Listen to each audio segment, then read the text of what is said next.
Conquer community, what's up? We're back here at Conquer at the Whiteboard, and I want to talk to you guys about an exciting time that we have coming up with inside of the sport of fitness, and that's the Open. That's right, folks, the Open is coming. We don't have an exact date due to COVID, but we generally know ideally it might be around this 9 to 12 week mark. I'm assuming it might be a little bit longer, as it might be looking to push it back in order to provide a higher amount of people that can participate based around gym closures or where people might be. So we might have a little bit more time. But with that being said, let's say it was 9 to 12 weeks out. I want to give you guys 3 things to think about as athletes or coaches putting together programs for your athletes if you were within inside this 9 to 12 week time period. Okay? Number 1 is you might be looking to add more intensity.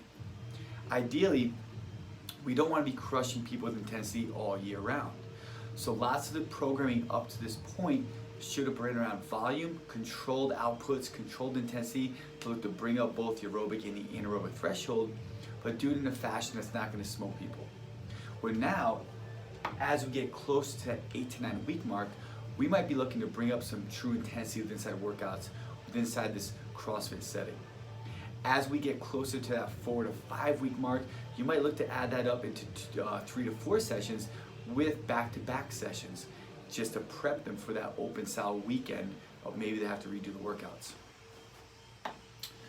Number 2, refine strategies around fatigue factors. So hopefully with inside your programming over the past year, over the past cycles, you're really working with your athletes to understand what their fatigue factors were, what caused them fatigue, what happened when this fatigue settled in, how can you flush and shuttle this.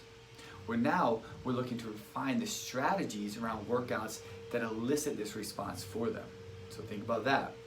And number 3, develop mental resiliency around fatigue. So we all know that game plans can change. So what are you working on with your athletes internally to create that resiliency when something happens in a workout that's out of their control? How can you get them to keep moving to maximize their score based off what's occurring inside their body? So 3 things you guys should be thinking about that you might not be as you're leading into this open season. I hope that helps. Have a great day training.